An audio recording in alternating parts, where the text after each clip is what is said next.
प्रधान ओडिशा के कोयला शहर से देश के शिक्षा मंत्री तक का सफर। क्या आपने कभी सोचा है कि देश के करोड़ों युवाओं के भविष्य का फैसला उनकी शिक्षा और उनके रोजगार की दिशा में कौन तय करता है?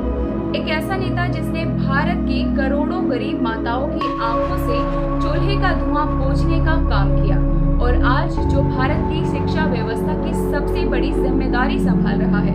आज हम इस वीडियो में बात कर रहे हैं भारत के केंद्रीय शिक्षा मंत्री श्री धर्मेंद्र प्रधान जी के बारे में। सबसे पहले आप कोई कमेंट करें उससे पहले आप इस वीडियो को पूरा जरूर देख लेना। सबसे पहले इनके बारे में हम थोड़ी सी इंफॉर्मेशन आपस में डिस्कस कर लेते हैं।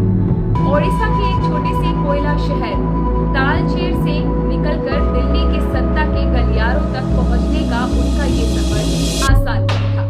एक छात्र नेता से लेकर देश के सबसे ताकतवर मंत्रियों में शुमार होने तक की उनकी कहानी मेहनत, संघर्ष और जमीन से जुड़े रहने की कहानी है। आइए जानते हैं धर्मेंद्र प्रधान जी के गांव, परिवार, निजी जीवन और उनके अब तक के राजनीतिक सफर की पूरी जानकारी।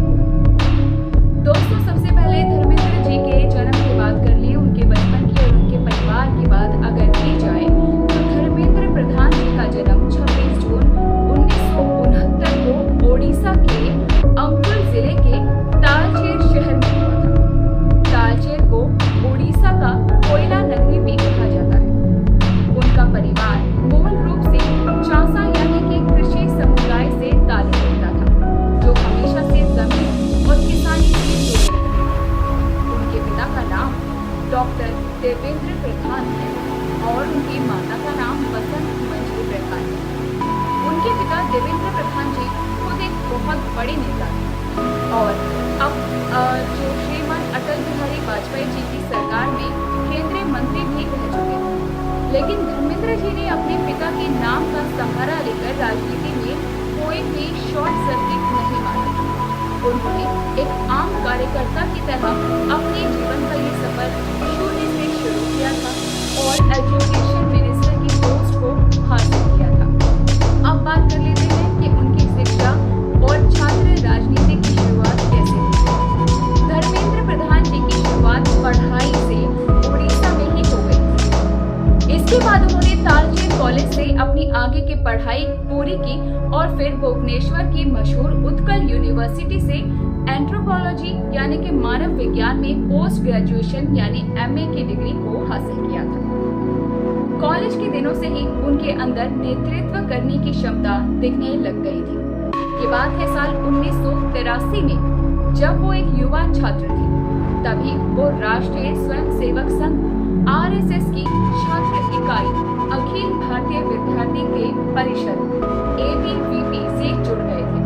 1985 आते आते वो तालचेर कॉलेज छात्र संघ के अध्यक्ष भी बन चुके थे।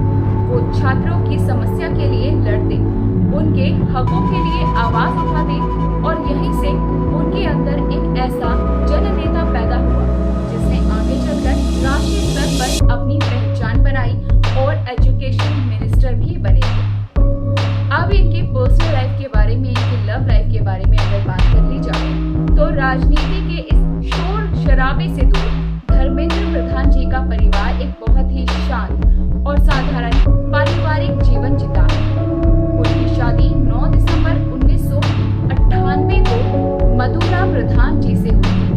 मधुरा जो हमेशा से ही उनके सुख दुख में एक मजबूत स्तंभ की तरह हमेशा खड़ी रही है। धर्मेंद्र प्रधान जी और मधुरा जी के 2 बच्चे हैं।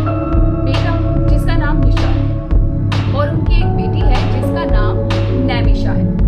एक दिलचस्प बात यह है कि इतना बड़ा मंत्री होने के बाद भी धर्मेंद्र प्रधान जी अपनी जड़ों को कभी भी नहीं भूले। वो आज भी अपने गांव, अपने उड़िया संस्कृति और अपने पुराने दोस्तों से उसी तरह मिलते हैं जैसे वो कॉलेज के दिनों में मिला करते। वो एक बहुत ही धार्मिक इंसान है जिन्हें धर्म की समझ है, जिन्हें किताबें पढ़ने और नई नई जगहों पर यात्राएं करने का भी बहुत शौक है। अब बात कर लेते हैं उनके राजनीतिक संघर्ष और चुनाव